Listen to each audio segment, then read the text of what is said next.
next guest, Nicole Eisler. She is the founder of Sensitives Rising, a space for sensitives to explore, learn, grow, connect, and find comfort. Welcome to the show, Nicole. I'm intrigued. What is this Sensitives Rising? Yeah. Sure. So Sensitives Rising, we really are a community, but talking about what is a sensitive too, it's if you've ever been told you're too sensitive or you're too emotional, why don't you let that go already?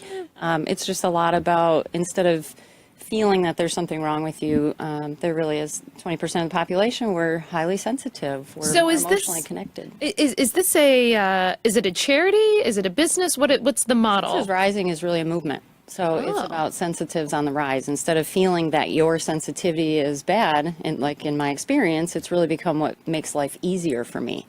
We connect with people, you can build rapport, you can really get to that emotional level and have such a great experience in life instead of feeling like your sensitivity is the issue or the problem or the disconnect. Or so I took really my own life and my own experience and decided that if I felt the way I felt and started to discover that every sensitive I meet has similar feelings, I didn't want them to go through the bumps and the dips in the road like I did. So we created a community, and it's just amazing how many, it's like sensitives come together and they all have things in common, and like minds. Essentially, you want to tell everybody, hey, your feelings matter. Absolutely. And they're there for a reason. They're really there to help you and signal what's going on in your life. If something's not a fit or a match, you're going to feel it, right? But we don't. We tend to ignore that because we're told we're too emotional.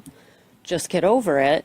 And that's not actually accurate. It's really an intuitive. You said something earlier that 20% of the population is hypersensitive, right? So highly sensitive. Highly people, sensitive. correct. And is this a medical diagnosis or? So not a diagnosis, not a disorder. So that's something that's really different in my community. This is not that there's something wrong with you. This is a strength and an asset. So I really teach sensitives to use your sensitivity to build your life, to create the life you want to live, to really create relationships, right, with people who you're aligned with. And I think that's the misconception about sensitivity, that that's the wrong thing and there's something wrong with you because of it. It's not. It's actually a gift. Then how do you define if somebody is highly sensitive? For example, like how would we know? I'm not highly sensitive. I'm okay. Yeah. There's different aspects of it. So there's the emotional piece, but there's also loud sounds, smells, sights, texture.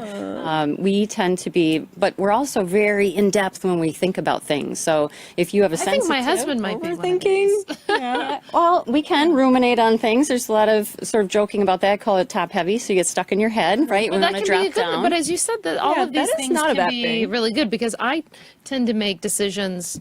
Not impulsively, but I'm a decision maker. It's like, give me three options, go. My husband, I think, is a little bit more on the highly sensitive spectrum, and he ruminates longer, but there's many times where because he does that, he saves me from making too quickly of a decision that would have been the wrong one. Yeah, and we're taught to be reasonable and to really look at this, but this is a feeling place too, so intuitively making decisions. Yeah. And sensitives, I found, are very gifted in that area, but there can be a lot of self-doubt because of sort of the labels or someone not sensitive saying you're too sensitive, which I always joke, how would they know? Like, who defines that, right? Right. Each and every person is created in their own unique way, and just learning what your gifts are and your strengths and how to move from that space in your life, whether it's in the workplace, relationships, building and really creating the life that you want to live and not feeling limited because of how you're created. So how do highly sensitive people deal with, I'm going to be self-critical, people like me who are not, I would be the person naturally to be like, please get over this, you're being way too, But as you said, I love that you're saying that this is a positive thing, not something that needs to change. So how would you and I interact in the workplace, having different levels of sensitivity, and what's the best way? Because I think that's often the conflict, right? Is you're not wrong, I'm not wrong, but we're both very different. So how do we work together? Right, and I love different. And it's a great question because I also consider there's trained sensitives who really understand and use it as their gift and their asset and can connect with people. And there's untrained. I'm not aware of it. There's something wrong with me. How could they say that? It's very, it's almost too that someone who's not a sensitive says something, hey, we need to get this done. Oh, Why did they say that? Like, what?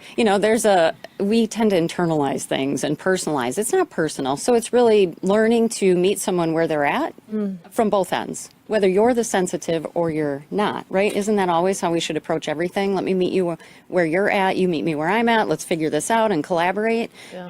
And that's what I'd love to help sensitives move into, because if you have a sensitive on your team, they're the ones that are the deep thinkers. So they're great at problem solving. That's great. Right? Yeah. So looking at So it's harnessing every member is the team's unique qualities. Yes, Yeah. yes. Yeah. And that's what great. really builds, we need that different approach. If everyone had the same approach, you'd have one solution. no There'd be variety. nothing, Yes. right? There wouldn't. So it's Yeah. great to have the variety. And I love helping teams and individuals really learn to, how do I show up as my best self? How do I really, that I was created the way I was created, and that's magical, right? So how do I work from that space instead of that. Okay. critical? Well, we have a comment from Samantha Parker, and she says, what Nicole does for this world is amazing. She's changing lives. Aw, So thanks for being here. thank you for having me. Yeah, and is there, I think we have time for a final question. Is there a gender split among sensitivities? I know Carrie was asking that. Does it tend to be one gender more than the other? No, but that's a great question. It's actually 50-50 male to female. However, females tend to step forward more often to. 'Cause we're try and more figure- into- Well, there's a different thing too. Females are tend to, you're too emotional, you're too drama, but that's not true. That's just what's stated. Yeah. And guys are told, hey, Macho up. yeah, like, get over it. if not, when sensitive men, hello, we need them too. That's such You a need beautiful them They're more than definitely ever. around. Yeah. that's life changing. Absolutely. Right? Well, I think that you've inspired a lot of people on the show today. And more than anything, you said, it's about building great teams with bringing people to the table with all different levels of talents and abilities. No one And, does anything alone. Sensitivity. This is about community. That you see others' perspective. yeah, absolutely. Thank you so much for being here Yeah, today. ladies. Thank you, Appreciate it. Nicole.